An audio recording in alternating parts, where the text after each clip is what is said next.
Welcome to waves media Telugu. Palnadu జిల్లా వినుకొండ నియోజకవర్గంలో MP లావు శ్రీకృష్ణదేవరాయలతో కలిసి ప్రభుత్వ చీఫ్ విప్ జీవి ఆంజనేయులు పలు అభివృద్ధి పనులకు శంకుస్థాపనలు, ప్రారంభోత్సవాలు నిర్వహించారు. ఈ సందర్భంగా అభివృద్ధి, సంక్షేమమే కూటమి ప్రభుత్వ ప్రధాన లక్ష్యమని ఆయన తెలిపారు. జలజీవన్ మిషన్ ద్వారా తాగునీటి సమస్య పరిష్కారానికి చర్యలు తీసుకుంటున్నామని, సీఎం చంద్రబాబు నాయుడు నాయకత్వంలో రాష్ట్రంలో అభివృద్ధి కార్యక్రమాలు వేగవంతంగా సాగుతున్నాయని పేర్కొన్నారు. ఈ రోజు మన గ్రామంలో 40 లక్షల రూపాయలతో స్వర్ణ గ్రామ సచివాలయాన్ని నిర్మించుకున్నాం. మరో 21 లక్షలతో మరి రైతు సేవా కేంద్రం నిర్మించుకున్నాం.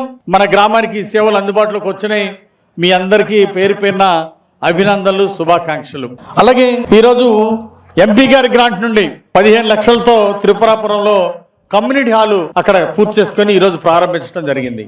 కొత్త ఉప్పలపాడు గ్రామంలో 10 లక్షల సిసి రోడ్డు ఎస్సీ కాలనీలో ఈరోజు శంకుస్థాపన చేశాం. నూజెండ్లో ముప్పరాజువారిపాలెం R&B రోడ్డు 1 కోటి రూపాయలతో ఈరోజు శంకుస్థాపన చేశాం.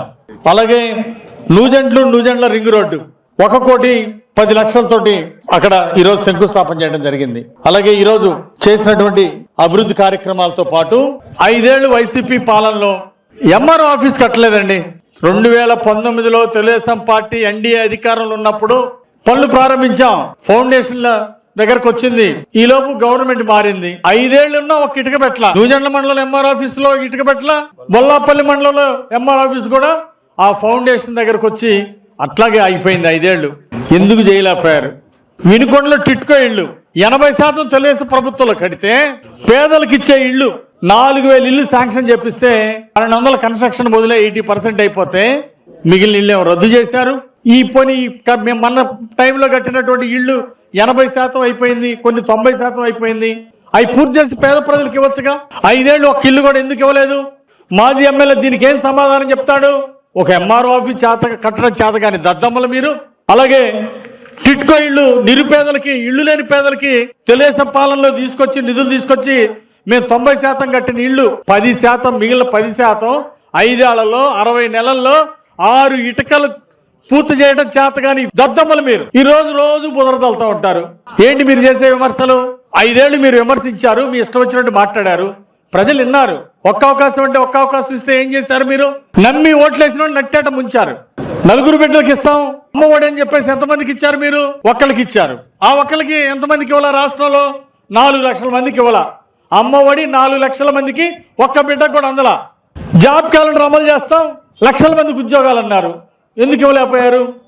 ప్రభుత్వ టీచర్ల ఉద్యోగాలు ప్రతి సంవత్సరం ఇస్తాము, డిఎస్సి పూర్తి చేస్తాం, టీచర్లందరికీ జాబులు ఇస్తామన్నారు, ఎందుకు ఇవ్వలేదు? 5 ఏళ్లలో జగన్మోహన్ రెడ్డి ఒక ఉద్యోగం ఇవ్వడం చేతకాల. టీచర్ ఉద్యోగం ఎందుకు ఇవ్వలేకపోయాడు? ప్రభుత్వ బడిలో పేదలకు అవసరం లేదా? పేద పిల్లలు చదువుకునే స్కూల్లో టీచర్లు అవసరం లేదా అని అడుగుతున్నా. అధికారంలోకి వచ్చినాక గంజాయి గుట్కాలు చేతిలో పెట్టాడు యువతకి. పరిశ్రమల దగ్గర లంచాలు, అవినీతికి పాల్పడితే పరిశ్రమలు పక్క రాష్ట్రాలు మారిపోయినాయి. అమర్ రాజా బ్యాటరీ లాంటి వాళ్ళు ఎంతో మంది పక్క రాష్ట్రాలకు వెళ్ళిపోయారు. ఉన్న ఉద్యోగాలు ఊడిపోయినాయి వైసీపీ పాలనలో. ఈరోజు ఎన్డీఏ పాలన వచ్చినాక 23 నెలల్లో చంద్రబాబు గారి కృషితో నారా లోకేష్ గారు దేశ విదేశాల్లో తిరిగి 23 నెలల్లో 23 లక్షల పెట్టుబడులు తీసుకొచ్చిన లోకేష్ గారికి ఒకసారి గట్టిగా చప్పట్లు కొట్టి అభినందనలు తెలియజేయాలని కోరుతున్నా. ఈ రోజు ప్రధానమంత్రి ఆశ్చర్యపోయాడు. ప్రతి రాష్ట్రంలో ముఖ్యమంత్రులు ఆంధ్రప్రదేశ్ వైపు చూస్తున్నారు.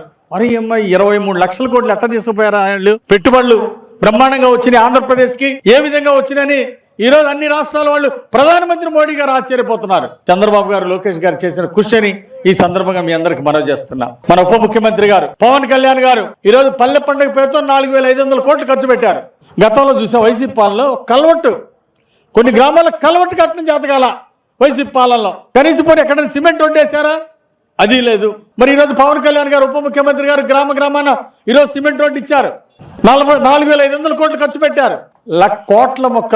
కోట్ల మొక్కలు అటవీ ప్రాంతాల్లో కానీ ప్రభుత్వ స్థలాల్లో పెంచడానికి కోట్లాది మొక్కలు వేయడానికి విత్తనాలు ఈరోజు మరి వెదజల్లుతున్నారు పవన్ కళ్యాణ్ గారు, ఉప ముఖ్యమంత్రి గారు. రాష్ట్రాన్ని సస్యశ్యామలం చేయడానికి పల్లెల్ని చంద్రబాబు గారు ముఖ్యమంత్రి గారు ఇచ్చిన లక్ష్యాల్ని, బాధ్యతల్ని ముందుకు తీసుకెళ్ళడానికి ఈరోజు పవన్ కళ్యాణ్ గారు గ్రామ సీమల అభివృద్ధికి కృషి చేస్తున్నారని మీ అందరికీ నేను మనవి చేస్తున్నా.